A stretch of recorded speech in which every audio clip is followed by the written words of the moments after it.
Alors, bonsoir, bonsoir. Ça y est, je vois la mention en direct. Donc, en théorie, ça y est, c'est parti.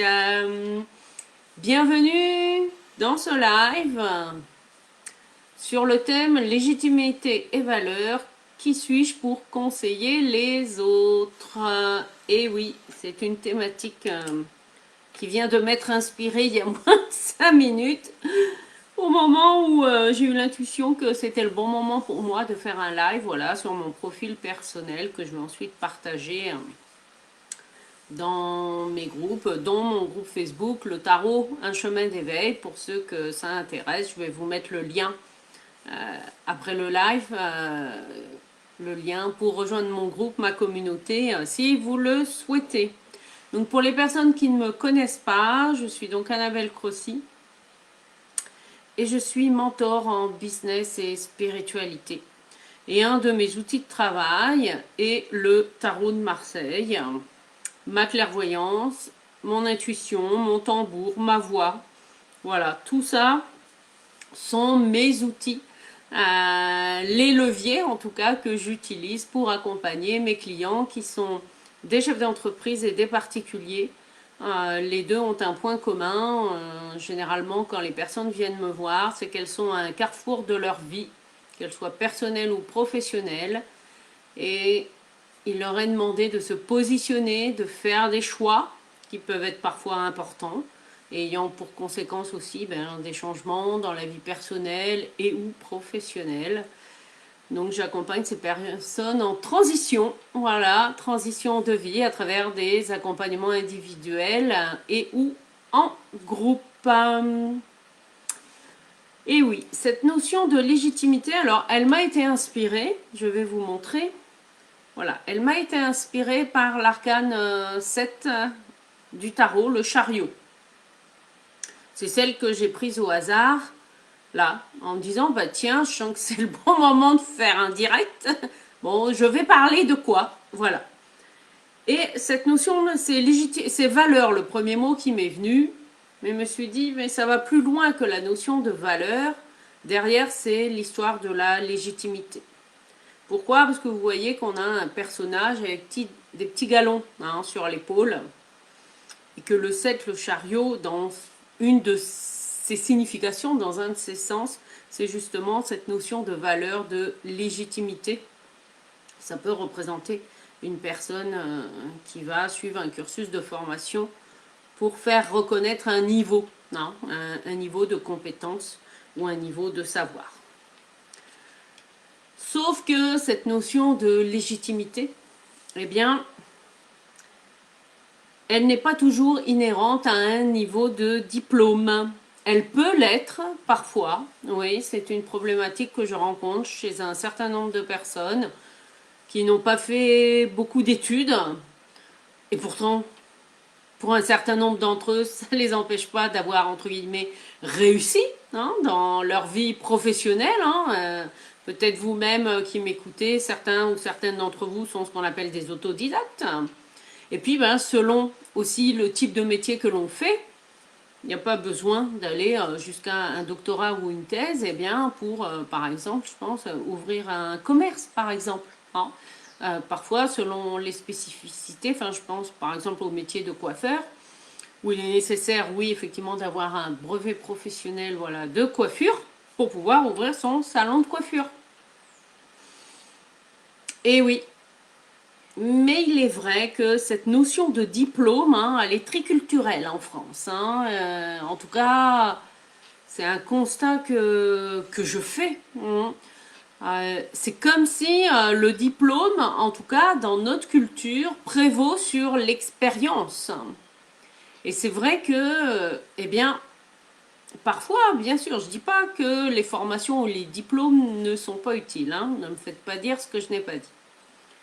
Sauf que les diplômes amènent un certain niveau de connaissance, alors voilà, qui est validé, qui est certifié. Après, effectivement, certains sont obligatoires pour exercer certains métiers et qui demandent voilà, des validations, des évaluations, etc.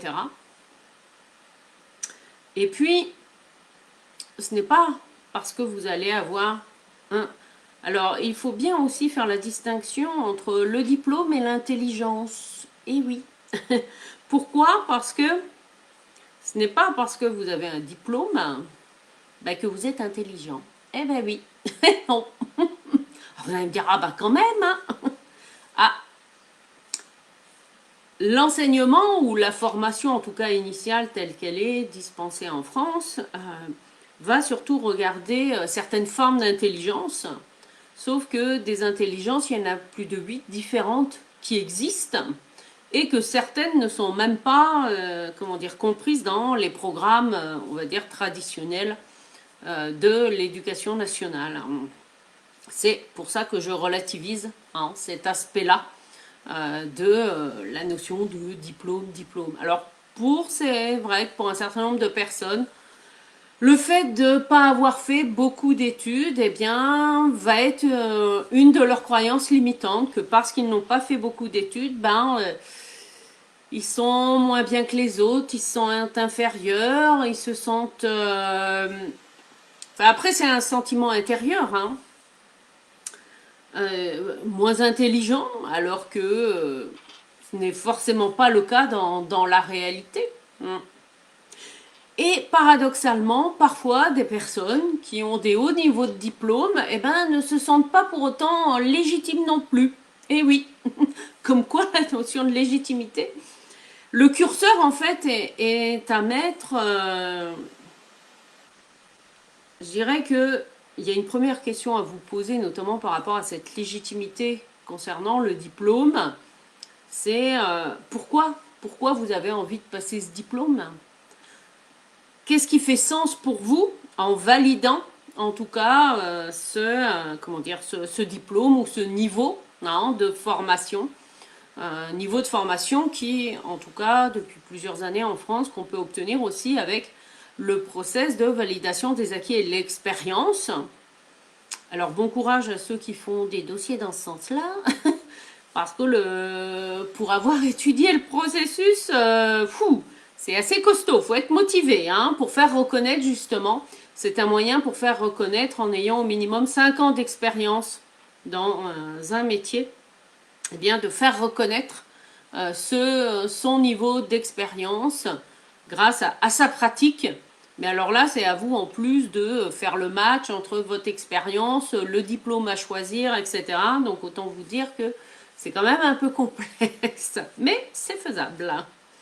Si c'est important pour vous ou si c'est une condition sine qua non pour pouvoir, comme je vous le disais au début, eh bien, exercer une profession ou pouvoir ouvrir un lieu ou faire certaines choses, voilà, qui sont définies aujourd'hui en tout cas par la loi. Donc il y a cette notion de diplôme, mais il y a également, comme je vous disais, il y a aussi le diplôme que l'on s'accorde à soi-même, ou si vous préférez, la légitimité que l'on va s'accorder à soi-même et qui, ça, n'a rien à voir en fait avec le niveau de diplôme que l'on a sur le papier.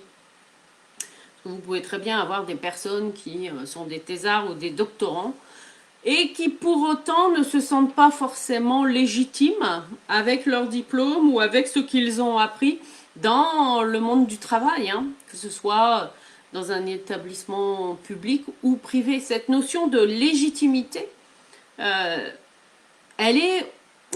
un point de notre... alors j'ai mis de l'expression de soi, de l'estime de soi aussi, non.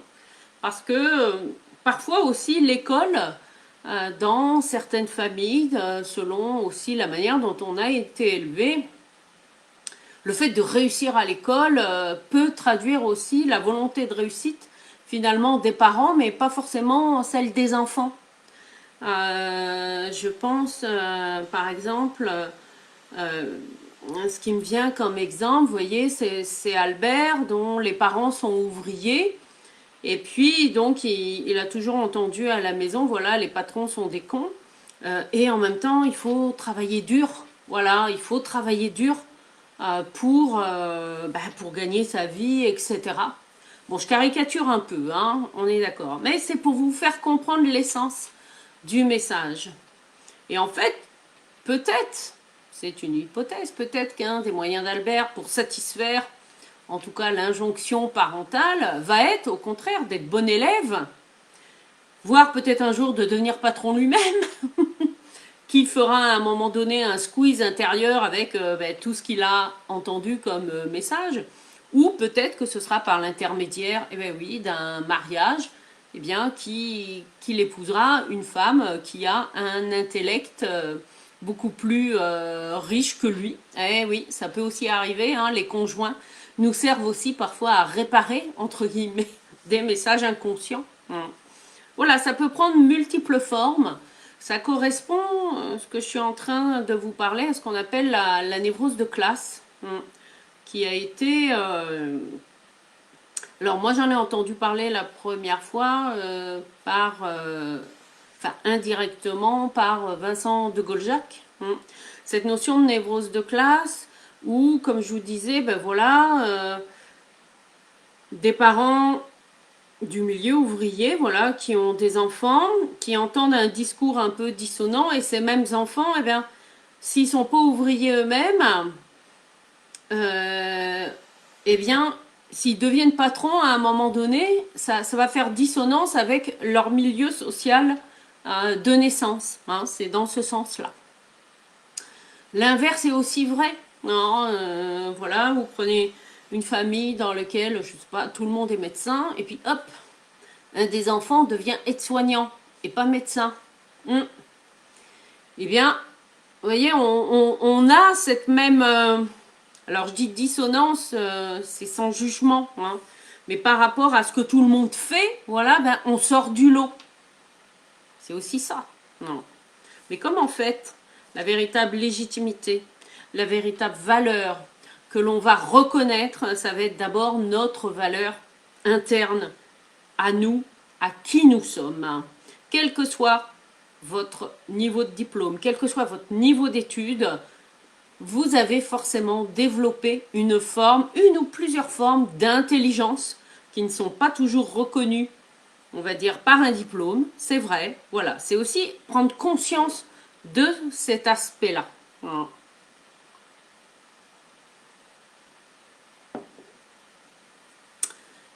Il y a également, donc, comme je vous le disais, ce match du diplôme, qu'on va retrouver aussi, c'est vrai, en France, dans le monde professionnel, où souvent, si vous regardez les offres d'emploi, voilà, parfois c'est mentionné d'avoir un certain niveau de diplôme, parfois c'est un niveau qui est exigé, hein. Donc quand c'est demandé, ça veut dire que vous pouvez avoir le niveau mais pas le diplôme et postuler quand même. Par contre, quand le diplôme est exigé, là, vous n'avez pas beaucoup de chances d'être recruté. Ça ne veut pas dire qu'il ne faut pas candidater, mais comme je vous le disais aussi au départ, il y a certaines professions, c'est vrai, pour lesquelles il y a une réglementation particulière. Justifiée ou pas, ça c'est un autre débat, mais en tout cas, voilà, il y a cette réalité-là qui existe. Et puis, dans un des points de cette notion de légitimité, de valeur, c'est aussi parfois, le petit enfant que nous avons été, qui croit que dans ce qu'il dit ou ce qu'il fait, cela n'a aucune valeur. Hein. Alors après, il peut y avoir eu différentes situations dévalorisantes que vous avez vécues pendant l'enfance, que ce soit à l'école, que ce soit dans la famille, parce que même si vous êtes l'enfant le plus intelligent du monde, si tous les jours vous entendez « t'es nul, tu feras jamais rien de ta vie », je peux vous dire qu'il en faut sacrément de la force intérieure et du courage pour le transformer, ça. Ça ne veut pas dire que c'est impossible. Mais ça va créer en fait une répétition aussi,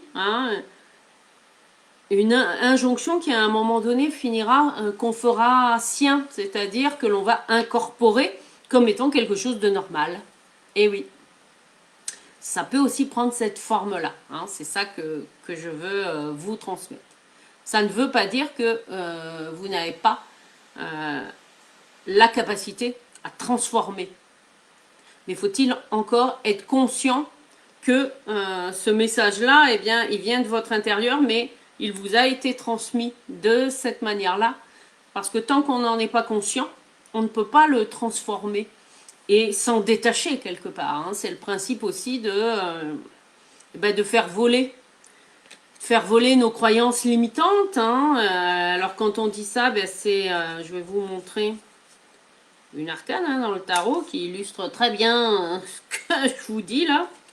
C'est la maison Dieu, hein, c'est la 16. Eh bien oui, l'arcane 16, elle vient nous chahuter par rapport à nos références. Ça peut être aussi parfois émotionnel. Ça peut venir aussi nous chahuter émotionnellement.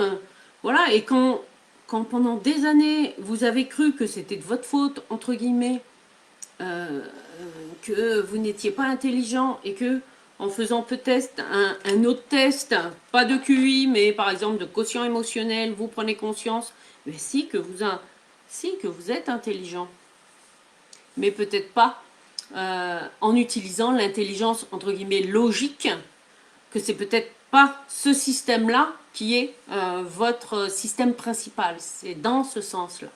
Et bien, je peux vous dire que ce jour-là, vous prenez une claque. Eh bien oui. Eh oui. Donc, et que ça fait aussi, voilà, tomber, foum. Vous voyez, un peu comme le château de cartes qui s'écroule. Hein, ou une levée de voile, comme vous voulez. En tout cas, dans ces moments-là de prise de conscience, eh bien, foum. Là, c'est comme si le fait d'avoir cette prise de conscience nous ouvrait davantage alors à la vérité, mais aussi à l'être que nous sommes en fait. Et généralement, on se sent plus léger après avoir des prises de conscience et de l'intégrer en fait dans notre corps. Parce que comme je vous le disais, parfois, en fonction de ce que les personnes ont vécu dans leur enfance, à l'école ou dans la famille, eh bien, les injonctions ou les messages entre guillemets culturels ou de l'éducation ou de la société, ben, on les a fait nôtres inconsciemment parce qu'on n'avait pas suffisamment de recul. Hein. Voilà, quand on est petit, jusqu'à l'âge de 7 ans, notre mental, il n'est pas complètement, comment dire, mis en place dans notre capacité à raisonner et à prendre du recul. C'est dans ce sens-là. Donc là, effectivement, c'est aussi, en fait, pourquoi je vous parle de ça, parce que légitimité et valeur, ça va venir aussi nous chatouiller. Eh oui, je dis nous, parce que j'ai aussi traversé ça en tant que professionnel. Voilà, cette notion de valeur. Et je peux vous dire qu'entre le moment où j'ai commencé mon activité professionnelle d'indépendante et aujourd'hui, eh bien,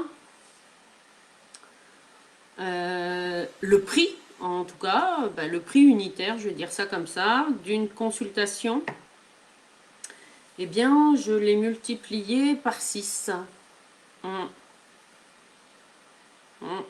Eh oui. Alors, on est bien d'accord.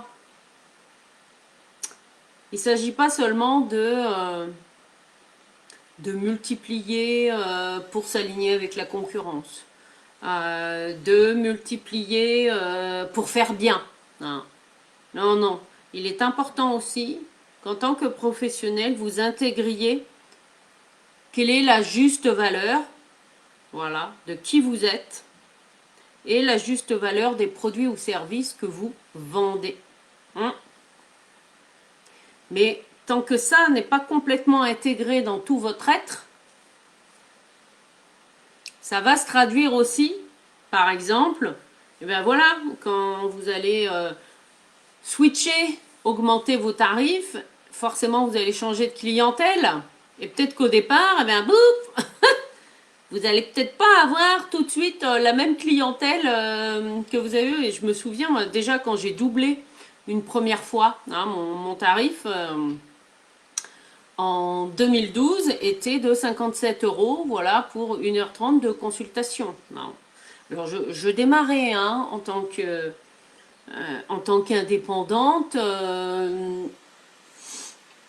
Il a fallu que je réajuste au fur et à mesure, ce qui est normal, parce que après, quand on fait le fameux calcul de rentabilité, hein, entre l'allocation d'un bureau pour pouvoir recevoir ses clients, des démarches réseau professionnelles, d'investir dans la communication pour faire un logo au départ, un site internet, voilà, quand on démarre, eh bien voilà, c'est aussi un moyen de se faire connaître, pour faire des flyers, se faire connaître, etc. Ben, ça a aussi un coût, c'est un investissement. Mais ça, voilà, c'est quelque chose que l'on apprend. Eh bien, quand j'ai fait le choix déjà de doubler mon prix et de passer à 100 €, eh ben, je peux vous dire que ça a été un cap pour moi, quand surtout pendant plusieurs semaines, j'ai eu aucune demande de consultation individuelle avec mon nouveau tarif. Alors là, ben oui, je peux vous dire que ça vient nous chercher tout au fond de nous, dans les peurs, en se disant, mais ben zut, j'aurais peut-être mieux fait de pas augmenter, etc. Par contre, j'aime autant vous dire que la première cliente, parce que c'était une femme, qui m'a réglé une consultation individuelle avec mon nouveau tarif, et en plus, elle me l'avait réglé en espèces, avec un billet de 100 €. Et ben, j'aime autant vous dire que je me souviens encore de ce jour-là, et de la joie que ça m'a fait de tenir ce billet de 100 € dans la main en me disant waouh, waouh, waouh, c'est génial. Alors que, quelque part, entre guillemets, je faisais le même travail. Je n'avais pas fait de formation supplémentaire concernant mon expertise technique. Voilà. Par contre, effectivement, comme j'avais intégré la coopérative d'activité et d'emploi Élan Créateur, à ce moment-là, sur Rennes, j'avais acquis des compétences, voilà, pour me préparer au métier voilà, d'entrepreneur. Mais c'est aussi tout ça pour vous dire que c'est aussi un cheminement intérieur. Alors bien sûr que la Annabelle que j'étais en 2012 est différente de la Annabelle de 2021. Je vais vous dire qu'en 9 ans, poum, j'en ai fait des sauts quantiques, pas seulement dans mes tarifs, mais aussi dans l'être que je suis, où j'ai fait le choix d'investir en temps, en argent et en énergie aussi, dans des formations ou auprès de professionnels pour m'aider à monter en compétences, en vibration, en confiance aussi en moi et en la valeur aussi des services et conseils que je proposais. Voilà les aspects clés que j'avais envie de partager avec vous, avec ce live. Alors si vous avez besoin d'aller plus loin et que mon message vous parle, je vous invite à rejoindre ma communauté, le groupe Le Tarot, un chemin d'éveil. Je vais vous mettre le lien vers le site. Si vous vous sentez appelé à aller plus loin, j'organise pour les chefs d'entreprise, porteurs de projets ou entrepreneurs un webinaire spécial le jeudi 25 mars à 20 h. Je vais vous mettre le lien d'inscription parce que ce ne sera pas via Facebook, ce sera via une plateforme spécifique. Et la thématique, je vous donne en mille, c'est quoi? C'est comment enlever les doutes qui t'empêchent de réussir ton projet d'entreprise. Donc si vous avez des amis que ça peut intéresser, n'hésitez pas à leur partager l'information. Au contraire, je vous en remercie d'avance. Et puis, bien, si ce live vous a parlé, n'hésitez pas à me mettre des commentaires, à le liker et à le partager. Et on se retrouve très bientôt sur mon groupe Le Tarot, un chemin d'éveil, où chaque semaine j'anime un live, les capsules de joie qui sont le mercredi à 18 h. Et là, pour le mois de mars, la thématique, c'est utiliser son intuition pour réussir son projet d'entreprise. Il y a déjà eu 3 lives de cette série-là. Il y en a encore un le 24 mars sur créer un cerveau d'intelligence collective. Et un autre le mercredi 31 mars, oui c'est ça, sur le thème Avancer avec foi vers votre projet. Et oui, je vous souhaite une très belle soirée, je vous dis à très bientôt. Bye bye. Ah, alors, je sais pas si c'est fini. Non.